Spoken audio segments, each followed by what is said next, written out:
Calculus start हुई।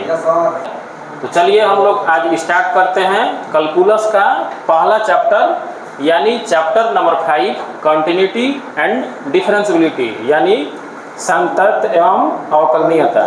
तो देखिए संतत्व की औपचारिक परिभाषा जानने से पहले हम लोग ग्राफ द्वारा इसे समझने का प्रयास करते हैं कि भाई कंटिन्यूटी का मतलब क्या होता है ना। तो देखिए हम एक फंक्शन लेते हैं, f(x) बराबर हम ले लेते हैं यहाँ 1। कंडीशन है यहाँ, कंडीशन हमारा ये है कि x का मान छोटा और बराबर 0 होगा तब, ठीक है ना, ध्यान से समझना। उसके बाद यहाँ 2 रखते हैं, यहाँ कंडीशन ये है कि x का मान 0 से बड़ा होना चाहिए, ठीक है।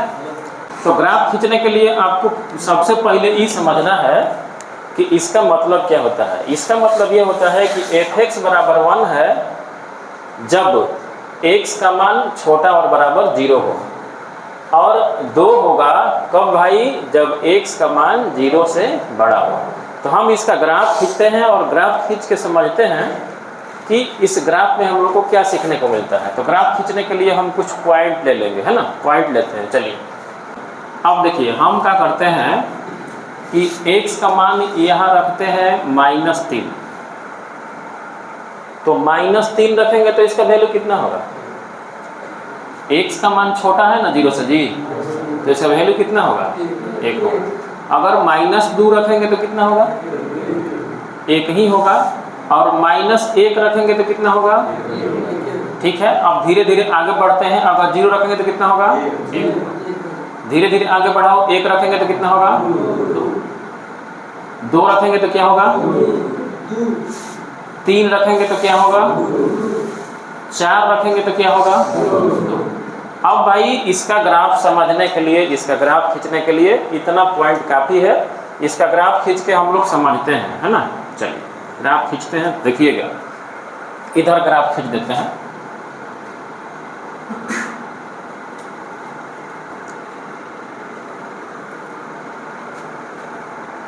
-3 पे 1 है, तो -3 पे 1 है तो यहाँ होगा, कोई दिक्कत। -2 पे कितना है, -2 पर भी 1 ही है, इतना ही होगा, ठीक है ना। पॉइंट लिख नहीं रहे हैं, टाइम लगेगा। -1 पे कितना है 1 है, ये भी यहाँ होगा। उसके बाद 0 पे कितना है भाई, 0 पर भी 1 है, अच्छी बात है भाई, कोई बात नहीं। उसके बाद 1 पे कितना है 1 पे 2 है, यहाँ ऐसे आ जाएगा, ठीक है। 2 पर कितना है 2 पर भी 2 है, 3 पर कितना है 2 है, 4 पर कितना हो जाएगा 2 हो जाएगा, ठीक है। अब आपको ये ध्यान रखना है, आपको ये ध्यान रखना है कि अगर हम एक बात और समझिएगा, हम यहाँ पॉइंट नहीं लिए हैं, एक बात और समझिएगा कि अगर हम 0.1 रखते, इस पॉइंट में अगर 0.1 रखते तो 0.1 इससे थोड़ा सा आगे होगा, और थोड़ा सा आगे भी अगर होगा तो कहने का मतलब है कि इसका भी वैल्यू 2 होगा, यहाँ आ जाएगा। तो ये इस बात को दिखा रहा है, हम ग्राफ खींच के दिखाएंगे, ग्राफ को बारीकी से समझिएगा। सुनिए, जब ग्राफ खींचेंगे तो ये एक बात को इंडिकेट कर रहा है कि 0 पर 1 तो है, लेकिन जब हम 0 से थोड़ा सा भी आगे बढ़ाते हैं, कोई नंबर बढ़ाते हैं, तो उसका वैल्यू सीधे चला जाता है 2 पे। अब ग्राफ खींचेंगे, देखिएगा, समझिएगा, ग्राफ खींचेंगे तो ये ऐसे आ जाएगा, और फिर इसका ग्राफ इधर से ऐसे जाएगा, यानी कि ये वाला पॉइंट हमको नहीं लेना है, बात समझ रहे हो ना, ये वाला पॉइंट नहीं लेना है। आपको इसमें ये समझना है कि इसका हम ग्राफ खींचे, इस फंक्शन का जब हम ग्राफ खींचे तो क्या बिना पेन उठाए हम खींच दिए, नहीं खिंचाया। यानी कि एक बार हमको इधर से इधर खींचना पड़ा, फिर पेन को हटाना पड़ा, हटाने के बाद एक बार इधर से खींचना पड़ा, तब मैं इसका ग्राफ खिंचाया। तो देखिए इसमें क्या होगा कि अगर हम किसी भी फंक्शन का ग्राफ खींचते हैं और ग्राफ खींचने के लिए हमें पेन को उठाना पड़ रहा है, यानी कि बिना पेन या पेंसिल को उठाए हम उसका ग्राफ नहीं खींच पा रहे हैं, तो इसका मतलब होता है कि ये जो फंक्शन है कंटिन्यूअस नहीं है, लगातार नहीं चल रहा है, इसमें कहीं ना कहीं ब्रेक हुआ है, जिसके चलते इसमें कंटिन्यूटी नाम की चीज़ नहीं है, कंटिन्यूअस नहीं है। ठीक है ना। तो इसको हम लोग बोलते हैं कि जब किसी भी फंक्शन का ग्राफ खींचेंगे और ग्राफ खींचने पे हमारा पेन उठ रहा है, बिना पेन उठाए नहीं खींच पा रहे हैं, तो इसको हम लोग बोलेंगे संतत नहीं है, यानी असंतत है, यानी डिसकंटिन्यूअस है। ठीक है ना। डिसकंटिन्यूअस वाली कहानी है। तो पहले ग्राफ के माध्यम से हम लोग को समझना है कि किस कंडीशन में इसको कहेंगे कि संतत नहीं है और किस कंडीशन में कह देंगे कि ये संतत है। तो ग्राफ के माध्यम से हम लोग को लगा कि भाई इसका जब हम ग्राफ खींच रहे हैं तो पेन को उठाना पड़ रहा है, इसका मतलब कि ये लगातार ग्राफ नहीं चल रहा है, इसमें कहीं ना कहीं ब्रेक है, तो इसको हम लोग कहेंगे कि ये संतत नहीं है। इस चीज़ को हम लोग बोलते हैं कि ये संतत नहीं है। एक और ग्राफ देखते हैं, ठीक ना। एक और ग्राफ देखते हैं, ग्राफ के माध्यम से ही इसके बारे में पहले समझ लेना है। एक और ग्राफ लेते हैं, ठीक है ना। f(x) बराबर लेते हैं x, जब x का मान बड़ा हो 0 से और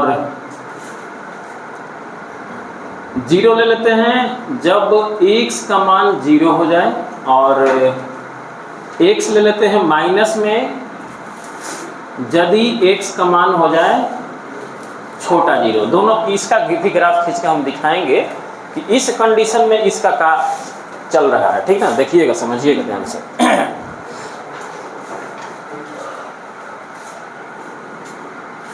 चलिए इसका ग्राफ हम लोग देखते हैं क्या होता है। तो देखिए, अक्सर हम लोग 11 क्लास में पढ़े थे ये फंक्शन के बारे में।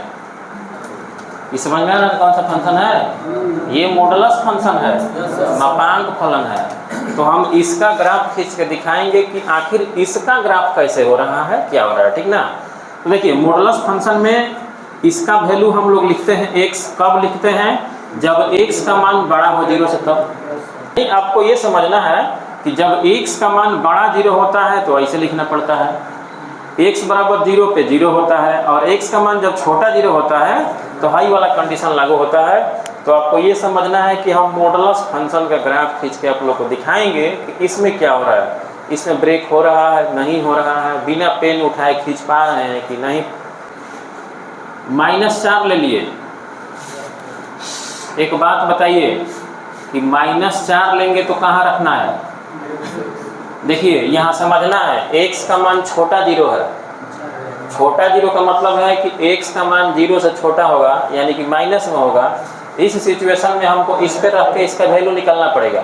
तो अगर हम -4 इसमें रखेंगे तो कितना होगा? 4 होगा। तो यहाँ 4 कर देते हैं, कोई दिक्कत?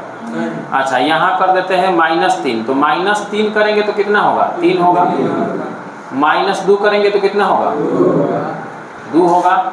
-1 करेंगे तो 1 हो जाएगा। और यहाँ लेते हैं हम 0। 0 पे कितना हो जाएगा? 0 पे 0 हो जाएगा, कोई दिक्कत वाली बात नहीं है। ऐसे ही 2 कर लेंगे तो 2 पे 2 ही हो जाएगा, यहाँ रखेंगे। और 3 पे लेंगे तो 4 पे लेंगे तो 4। अब इसका हम लोग ग्राफ खींचते हैं कि इसके ग्राफ में कैसा कंडीशन शो हो रहा है। ठीक ना। चलिए, तो इसको मिटा देते हैं, ठीक ना।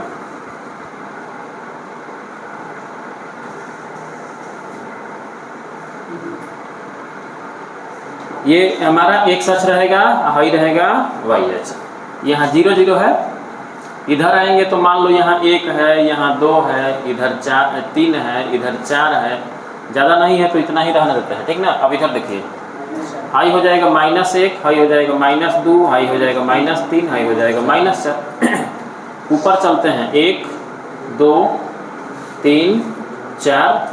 काम लगेगा तब बढ़ाया जाएगा, काम नहीं है तो बढ़ाने की कोई ज़रूरत नहीं है, ठीक है ना। चलिए इसका ग्राफ देखा जाए। -4 पे 4 है, ध्यान से देखिएगा। -4 पे 4 है, इसका मतलब कि -4 पे 4 आपका यहाँ शो करेगा, है ना। चलिए अच्छी बात है। -3 पे 3 है, तो -3 पे 3 मान लो यहाँ आ गया लगभग, ठीक है। चलिए -2 पे 2 है, -2 पे 2 है, ये सब तो ग्राफ खींचे होंगे पहले से। -1 पे कितना है, -1 पे 1 है, और 0 पे कितना है, 0 पे 0 है, यहाँ होगा। उसके बाद 2 पे 2 है, अगर हम 1 रखते तो क्या होता, अगर हम यहाँ 1 रखते तो 1 होता, एगो बढ़ा लेते हैं। अगर 2 रखते तो कितना होता, 2 रखते तो 2 होता, 3 रखते तो 3 होता, है ना। थोड़ा सा बढ़ा लेते हैं। 1 पे कितना हो जाएगा भाई, 1 पे 1 हो जाएगा। उसके बाद 2 पे 2 हो जाएगा, 3 पे 3 हो जाएगा, और 4 पे 4 हो जाएगा। और भी बिंदु लेकर हम लोग खींच सकते हैं, इसमें कोई दिक्कत वाली बात नहीं है। देखिए इसका हम ग्राफ खींचेंगे तो हाथ पे ध्यान दीजिएगा कि मेरा हाथ कैसे चल रहा है। तो यहाँ से मान लो हम यहाँ से उठाए, और ये सीधा होना चाहिए, है ना। और देखिए हम पेन उठा नहीं रहे हैं, भले हम ऐसे खींचने के लिए इसे दिखा दे रहे हैं। देखिएगा, कहने का मेरा मतलब है कि हम इसका जब ग्राफ खींचेंगे तो यहाँ से ऐसे उठाए और ऐसे लेके ऐसे खींच दिए। पेन दोबारा उठाने की जरूरत महसूस हुई? तो इसके ग्राफ में क्या हुआ, ये मॉडुलस फंक्शन था, तो मॉडुलस फंक्शन के ग्राफ में क्या हुआ कि बिना पेन या पेंसिल उठाए हैं इसको हम आसानी से खींच लिए। तो अगर किसी भी फंक्शन का ग्राफ बिना पेन या पेंसिल उठाए ही अगर हम खींच पा रहे हैं, तो इस चीज़ को कहेंगे हम लोग कि ये जो फंक्शन है कंटिन्यूअस है, इसमें कहीं ब्रेक नहीं है, इसको हम लोग संतत बोलेंगे, ठीक है ना। तो आप लोग को इसमें यही समझ में आया कि अगर मान लीजिए कि कोई फंक्शन है, उस फंक्शन का अगर आप ग्राफ खींचते हैं, और ग्राफ खींचते हैं तो आप बिना पेन या पेंसिल उठाए हैं इसको अगर खींच पा रहे हैं, तो इसको कहेंगे कि संतत है। और किसी फंक्शन का ग्राफ हम लोग खींच रहे हैं और उसके लिए हमें पेन को उठाना पड़ रहा है, उठा के तब खींचना पड़ रहा है, तो उसको बोलेंगे कि ये संतत नहीं है, यानी असंतत है, डिसकंटिन्यूअस है, ठीक है ना। अब आगे हम लोग को ये समझना है कि जब हम लोग ग्राफ खींच के देख लिए कि भाई बिना पेन उठाए ही किसी फंक्शन का ग्राफ खींचा जा रहा है तो संतत, और पेन को उठाना पड़ रहा है तो असंतत, तो आखिर मैथ में इसको मैथमेटिकल टूल्स कौन सा लगाएंगे कि इसको संतत कह देंगे या असंतत कह देंगे? ऐसे तो हम लोग नहीं ना बनाएंगे जी। तो अब इसके लिए कौन सा मैथमेटिकल टूल्स लगाया जाएगा कि उस मैथमेटिकल टूल्स के हिसाब से हम लोग कह देंगे कि हाँ ये संतत है और ये असंतत है, ठीक है ना। तो इसके लिए लिमिट का प्रयोग किया गया है। अब उसमें बताया गया है कि जैसे मान लीजिए कि हमारे सामने है फंक्शन है, मॉडुलस फंक्शन है, ठीक है, और इस फंक्शन के ही प्रांत में मान लीजिए कि कोई बिंदु है, जैसे मान लीजिए कि यहाँ 0 है, ठीक, 0 है, 0 पर बदल रहा है, तो यहाँ हम 0 एगो बिंदु ले लिए, उस फंक्शन के डोमेन में बिंदु है मान लो 0, और हम चाहते हैं कि भाई चेक करके देखें कि उस 0 पे ये जो फंक्शन है संतत है कि नहीं है। तो यहाँ रूल ये लगाया गया कि अगर मान लो हमको 0 पे चेक करना है कि संतत है कि नहीं है, तो 0 के ठीक बाईं ओर की सीमा निकालेंगे और 0 के ठीक दाईं ओर की सीमा निकालेंगे। ऐसे 0 के, जैसे मान लीजिए कि यहाँ x बराबर 0 हमारा कोई बिंदु है, तो 0 के ठीक बाईं ओर की सीमा निकालेंगे, इसको हम लोग बोलते हैं लेफ्ट हैंड लिमिट, और 0 के ठीक दाईं ओर की सीमा निकालेंगे, इसको बोलेंगे हम लोग राइट हैंड लिमिट, ठीक है ना। और जिस बिंदु पे हम कंटिन्यूटी चेक कर रहे हैं उस बिंदु पे उस फंक्शन का मान निकालेंगे, है ना, उस फंक्शन पे, उस बिंदु पे उस फंक्शन का मान निकालेंगे। तो अगर लेफ्ट हैंड लिमिट, है ना, अगर लेफ्ट हैंड लिमिट और राइट हैंड लिमिट, है ना, बराबर हो जाए उस बिंदु के मान के, तो समझ लेना है कि वो फंक्शन उस फलाने बिंदु पे संतत होगा अन्यथा नहीं होगा। जैसे मान लीजिए, थोड़ा सा हम दिखाते हैं इसको, ठीक ना। इस पर हम लोग क्या कर रहे हैं, जांच कर रहे हैं कि जीरो पे कंटिन्यूअस है कि नहीं, मैथमेटिकल टूल्स द्वारा जांच कर रहे हैं। तो इसके लिए क्या करेंगे, हम लोग लेफ्ट हैंड लिमिट ले लेंगे। लेफ्ट हैंड लिमिट का मतलब होता है कि जिस बिंदु पे चेक करना होगा उस बिंदु पे ठीक बाईं ओर की सीमा हम निकालना चाहेंगे, ठीक ना। तो देखिए इस पे क्या होता है। तो इसमें लिखेंगे लेफ्ट हैंड लिमिट में कि जिस बिंदु पे भाई साहब हम चेक कर रहे हैं, मान लीजिए कि x बराबर 0 पे चेक कर रहे हैं, तो 0 के ठीक दाहिने बाएं साइड में जाएंगे। x छोटा 0 जाएंगे तब ना बाएं जाएंगे, लेफ्ट हैंड लिमिट। तो अब यहाँ हम लिमिट लेंगे, लिमिट का प्रयोग करेंगे और यहाँ 0 माइनस लिखेंगे और यहाँ हम कर देंगे fx, है ना। अब उसके बाद आगे बढ़ाएंगे तो ये हो जाएगा 0 माइनस, ठीक है ना। अब fx का मान समझिएगा ध्यान से कि जब x का मान छोटा 0 होगा, मतलब 0 से थोड़ा इधर जाएंगे हम, तो x छोटा 0 पे क्या मान था, माइनस x था। तो अगर x टेंडिंग टू 0 माइनस लिख रहा है तो टेंड कराएंगे x टेंडिंग टू 0, तो इसका वैल्यू कितना हो जाएगा, कितना हो जाएगा बताइए। डायरेक्ट लिख देते हैं, यहाँ 0 टेंड करा देंगे तो डायरेक्ट 0 हो जाएगा। अब इसको 1 नंबर मान लेते हैं। उसके बाद क्या करेंगे, राइट हैंड लिमिट निकालेंगे। तो इसके लिए क्या करेंगे भाई, हम x बड़ा 0 ले लेंगे। तो x बड़ा 0 लेंगे तो क्या करेंगे, limit x tending to 0 plus fx, ठीक है ना। तो इसको थोड़ा सा अगर आगे हम बढ़ाएंगे तो यहाँ fx का मान क्या लिखेंगे, x बड़ा 0 पे क्या होगा बताइए, x होगा। तो इस पे हम लिमिटिंग वैल्यू निकालेंगे तो इसका वैल्यू कितना हो जाएगा, 0 हो जाएगा। ये 2 नंबर समीकरण हो गया, ठीक है ना। अब जिस बिंदु पे हमें निकालना है, हमें जिस बिंदु पर निकालना है उस पर भी मान निकाल लेना है। तो f0 पर मान निकालेंगे तो कितना हो रहा है, 0 हो रहा है, ठीक है ना। तो कहने का मेरा मतलब ये है कि जैसे बिना ग्राफ का अगर हम चाहें कि किसी फंक्शन में चेक करके दिखाएं कि संतत है कि नहीं है, उसके लिए हमें क्या करना पड़ेगा, हमें ये देखना होगा कि भाई वो फंक्शन डिफाइंड है कि नहीं। अगर डिफाइंड है तो जिस बिंदु पे चेक करना है उस बिंदु पे हम वैल्यू निकाल लेंगे पहले, है ना। यहाँ हम पीछे काम किए हैं, ये काम को आप पहले कर लीजिएगा।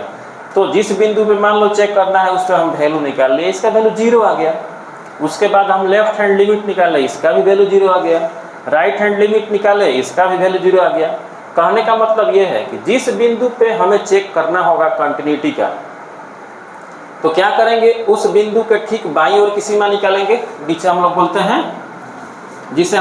हैं लेफ्ट हैंड लिमिट। और उस बिंदु के ठीक दाईं ओर की सीमा निकालेंगे, जिसे हम लोग बोलते हैं राइट हैंड लिमिट। और जिस बिंदु पे चेक करना हो उस बिंदु पे उसका मान निकालेंगे। अगर तीनों कंडीशन में, यानी कि हम लेफ्ट हैंड लिमिट निकाल रहे हैं, उधर से राइट हैंड लिमिट निकाल रहे हैं और उस बिंदु पे मान भी निकाल रहे हैं, ठीक है ना। अब तीनों बराबर हो गया, तीनों का वैल्यू बिल्कुल कॉन्सिडेंट हो गया, तो समझ लेना है कि फंक्शन कंटिन्यूअस है। यानी कि हम बाएं साइड से भी ऐसे जा रहे हैं, कहीं रुक नहीं रहे हैं, उधर से भी ऐसे आ रहे हैं, इधर से भी आए, उधर से भी दौड़ के आए, और बीच वाला मान भी ज़्यादा इधर उधर नहीं हो रहा है, वो भी उसी लाइन पर एकदम दौड़ रहा है। तो इसको बोलेंगे कि भाई फंक्शन कंटिन्यूअस है, तब ये ऐसा हो रहा है, नहीं तो नहीं होता है, ठीक ना। तो बिना ग्राफ के द्वारा हम लोग मैथमेटिकली टूल्स में ऐसे बनाएंगे, ठीक ना। अब इसका परिभाषा कह रहा है, यदि वास्तविक, परिभाषा में जान नहीं है, हम समझा देते हैं क्या कह रहा है, सुनिए।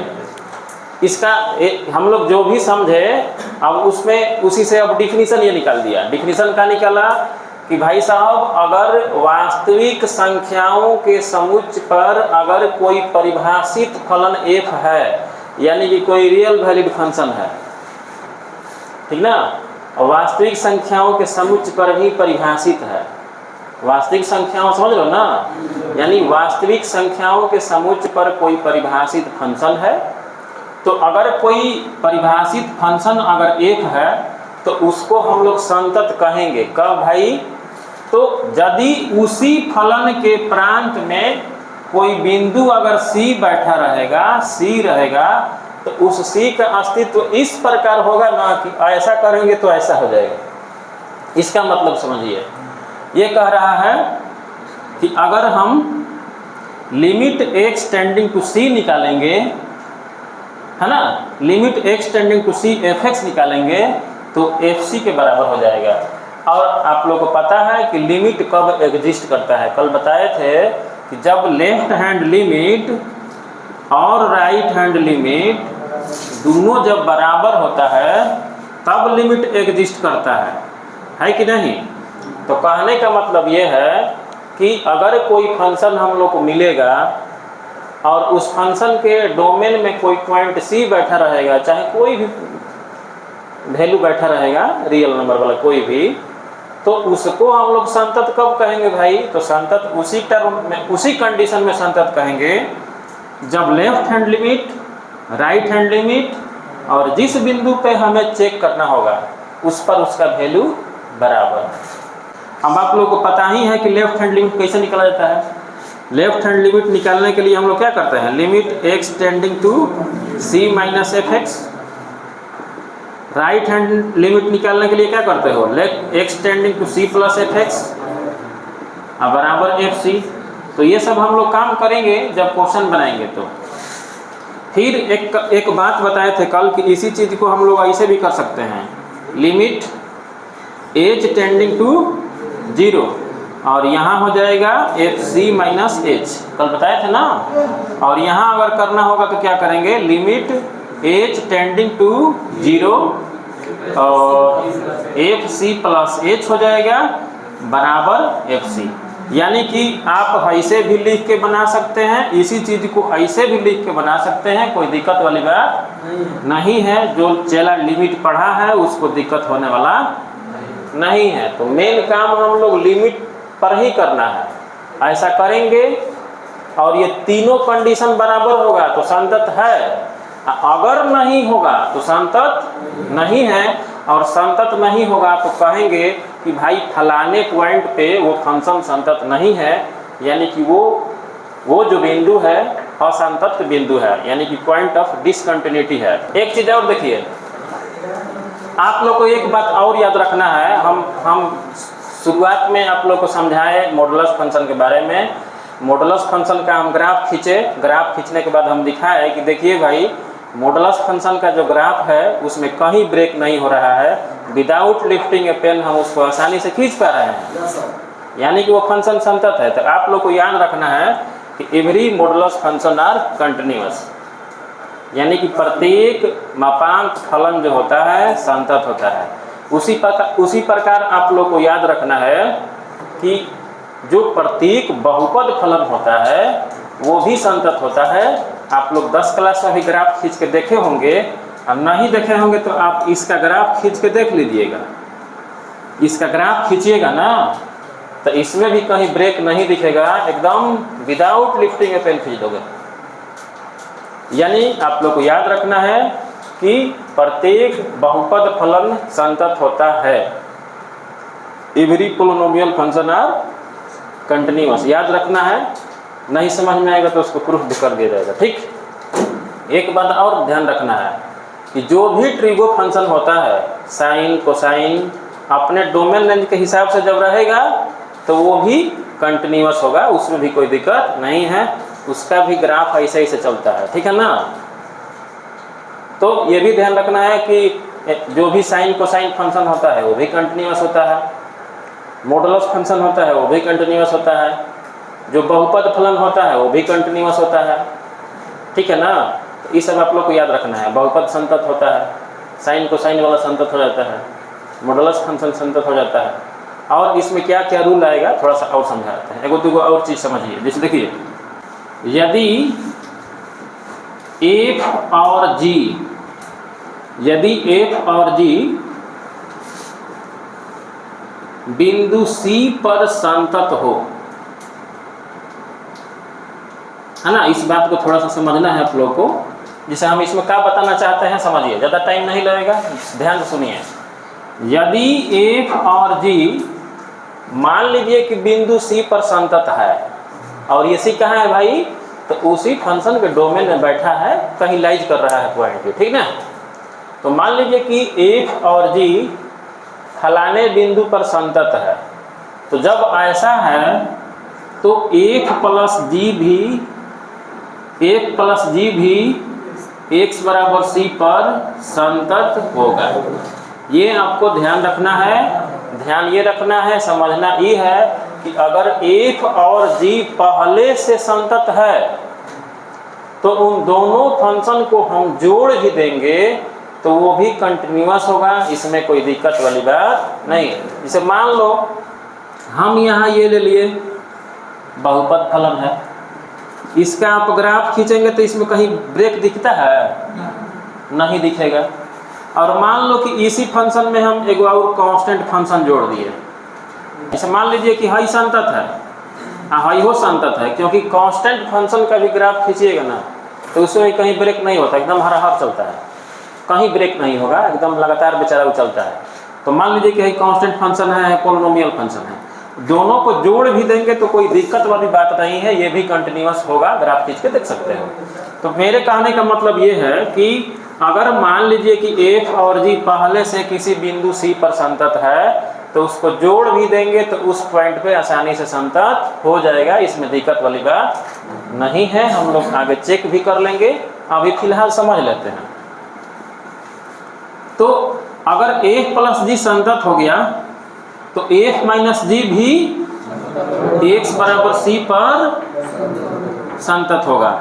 उसी प्रकार f इंटू g भी x बराबर c पर क्या हो जाएगा? संतत हो जाएगा। और f बाई g भी x बराबर c पर संतत हो जाएगा। लेकिन यहाँ ध्यान रखना है कि हाई बाटा में चला गया है, तो ध्यान ये रखना है कि अगर मान लो कि कोई फंक्शन है और ये x के क्रम में है तो gx जो है 0 के बराबर नहीं होना चाहिए, क्योंकि देखिए डिनोमिनेटर में अगर 0 हो जाता है ना तो वो जो फंक्शन होता है अनडिफाइंड हो जाता है। तो इस बात का ध्यान रखना है कि जब बाटा में ऐसे हो जाएगा f बाई जी के क्रम में तो नीचे वाला जो प्रोसेस होता है ना वो 0 नहीं होना चाहिए, इस बात का ख्याल रखना होता है।